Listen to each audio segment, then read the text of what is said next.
rinci secara detail, secara lengkap mengenai topologi jaringan dari ujung ke ujung. Kemudian konvergensi cepat.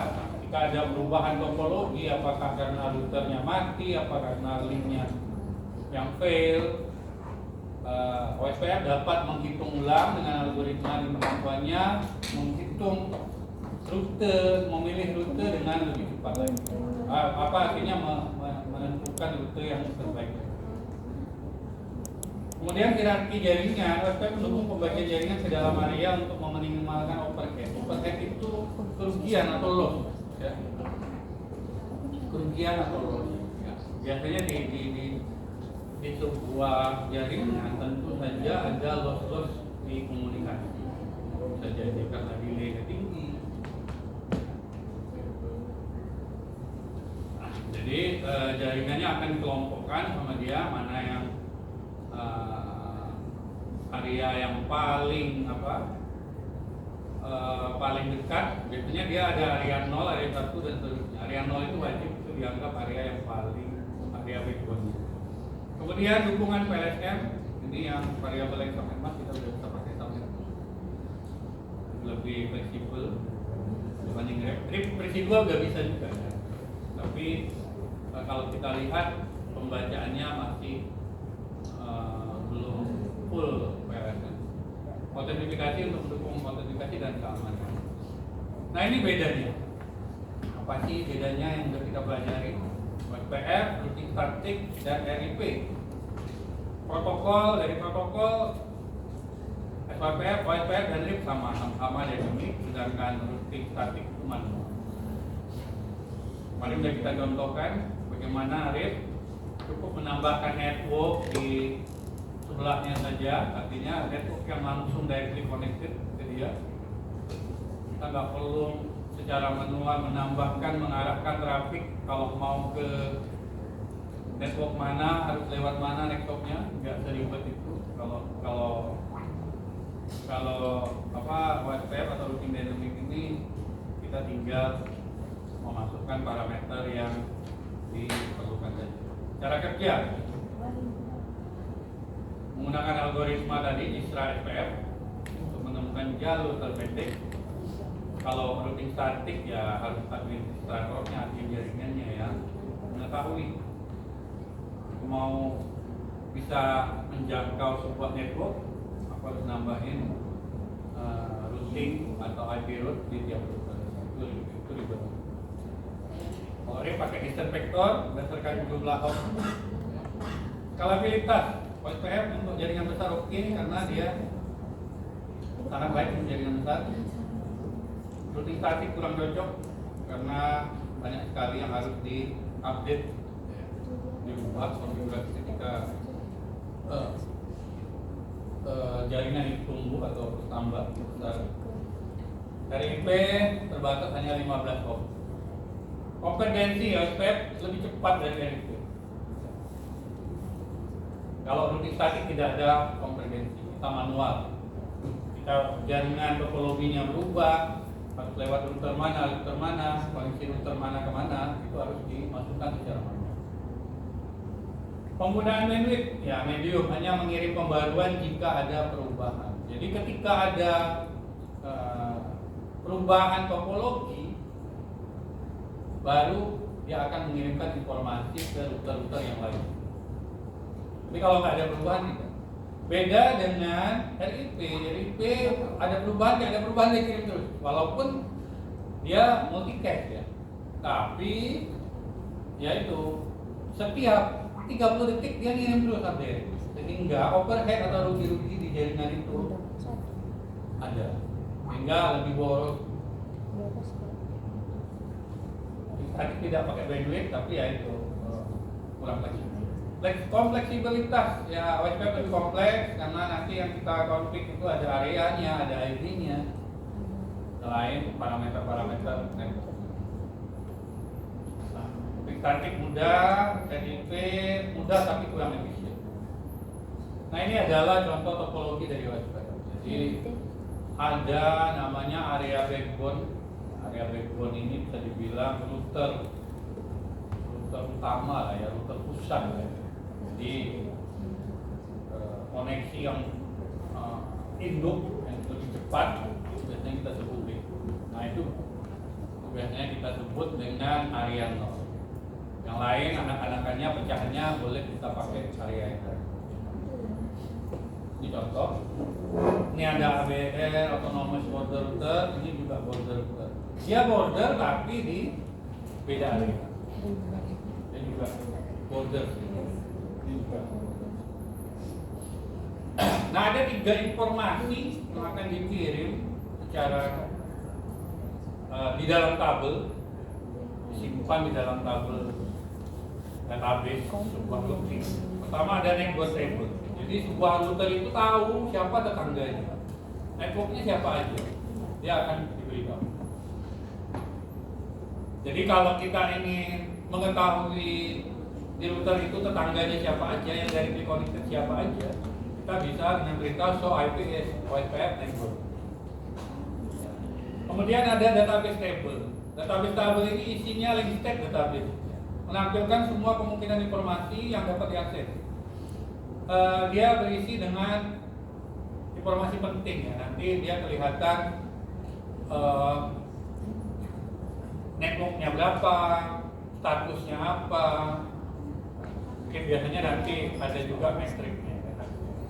Kemudian ini juga penting, routing table. Nah, routing table itu akan menunjukkan sebuah router terkoneksi ke sebuah network yang lain lewat mana, pakai protokol apa. Kemarin kita udah tunjukkan kan, so IP route. Nah, kelihatan dia pakai protokol RIP kah, static kah, C kah, yang dari connected kah. Nah, nanti ini kalau di OSPF lebih detail lagi di tabelnya.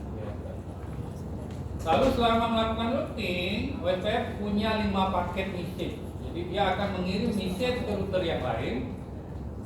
Ya, berisi apa? Pertama ada hello packet. Hello packet itu dikirim ke router yang directly connected, yang terhubung secara langsung. Ya seperti ini. R1 ke R3 directly connected ya, ya kan? Nah, ini directly connected semua nih. Ya, directly connected. Nah nanti dia akan ngirim informasi. Ya hello. Kemudian ada database deskriptor, nanti ada keterangan router ID-nya berapa, PIN-nya berapa, ada link state request, status dari link state update, link state acknowledgement. Nah ini adalah contoh dari penggunaan protokol routing. Misalnya di sini ada ini ya. Jadi R2 ini mau kirim paket, ya bisa lewat sini, bisa lewat sini kalau dia mau ke R1, ya kan? Jadi ada 2 alternatif kan, bisa lewat atas, ya, kalau lewat atas dia 2 kali, nanti router 3 akan memforward kembali ke sini, ya kan? Nah, tapi ini dalam kondisi normal, tapi kondisi failure atau fail, ketika ada link fail di sini, dia akan menggunakan jalur alternatif. Nah normalnya dia akan lewat sini, kalau normal dia akan menjadi yang tercepat. Ya. Tapi ketika fail dia akan otomatis melakukan konvergensi. Konvergensi itu dia akan menyesuaikan ya, jalur alternatifnya yang mana. Nah itu gunanya kita pakai routing jalur. Nah apa itu area di OSPF? Nah area OSPF itu sebenarnya menunjukkan sebuah kumpulan dari router yang memiliki area ID yang sama network. Network OSPF harus memiliki area khusus yang disebut area 0 atau backbone. Jadi area 0 itu wajib ya. Jadi nggak boleh langsung kita buat area 2. Buat area 0 wajib. Maka dari itu area 0 harus memiliki bandwidth yang besar sehingga bisa melayani traffic area yang lain. Nah, biasanya kita sebut backbone karena dia punya jaringan yang paling cepat. Ya. Misalnya backbone itu pakai kabel strand optik 1 tera. Ya. Pecahan-pecahannya tinggal 1 giga, 10 giga. Tapi yang terkoneksi di backbone itu udah kecepatannya mungkin udah tera.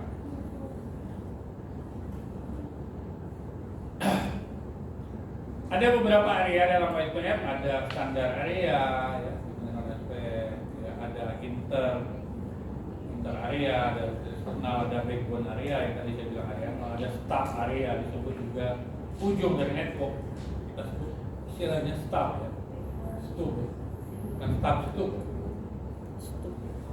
stub area. Kemudian ada total stub,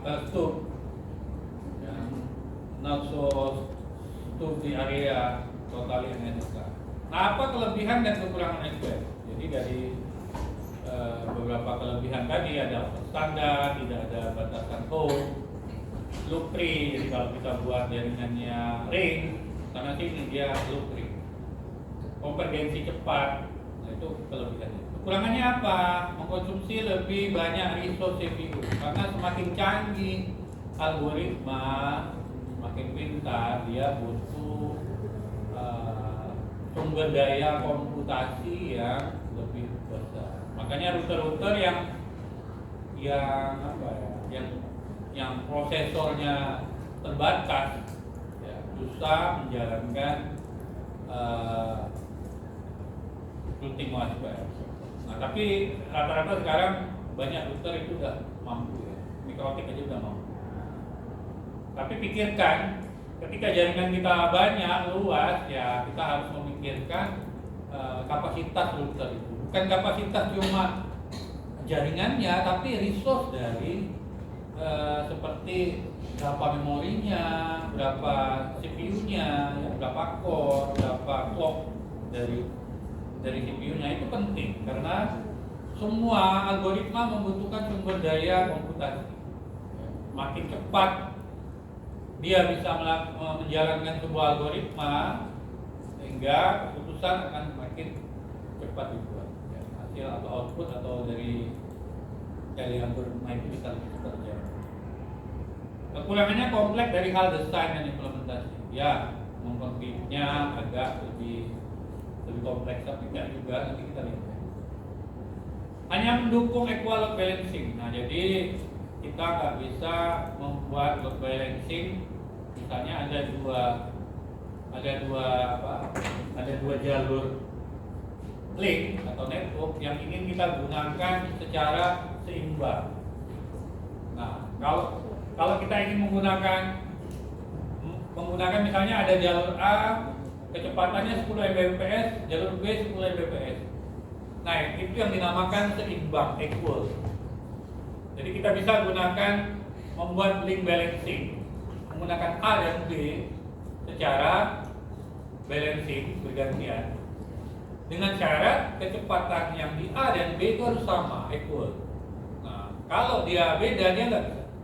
Misalnya link A, jalur A itu 10, jalur B 100, nah itu nggak bisa. Jadi harus sama. Kedua, hanya mendukung protokol IP saja karena dia ini sudah main di layer network atau layer 3. Nah, ini yang akan kita praktekkan hari ini, case-nya seperti ini. Ya, topologinya mirip dengan yang kemarin, cuma kita rubah protokolnya aja. Gambarnya mirip ya dengan yang lain kemarin ya. Mirip kan dengan yang kemarin. Cuma kita pecah jadi beberapa. Anggap di sini ada area backbone atau area 0. Kemudian di bawah itu ada area 1. Ini area area 2. Dan ini RIP. Nah, kita akan praktek bagaimana meredistribut antara RIP ke OSPF dan sebaliknya OSPF ke RIP. Kalau routingnya beda, di routing dinamik itu berlaku kalau routingnya beda kita harus saling meredistribut. Kalau ada RIP dengan OSPF, border router wajib meredistribut OSPF ke RIP dan RIP ke OSPF. Oke? Paham ya? Kalau ada dua routing dinamik yang beda, Ya, dua routing dynamic yang beda. Border routers ini kan berada di dua routing yang beda kan? Ada RIP, ada OSPF. Ya kan, ini kan routingnya OSPF.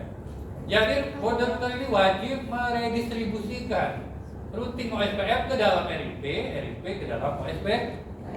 Karena udah beda algoritma, sehingga kita wajib meredistribusi. Nah, bagaimana dengan border routers yang ini? Beda area tapi sama routingnya, ya kan? Sama-sama OSPF kan? Tapi beda area. Perlu redistribut nggak? Tidak perlu. Ya. Ini juga border, tapi dia tidak perlu meredistribut karena routingnya sama-sama OSPF. Ini juga sama-sama OSPF.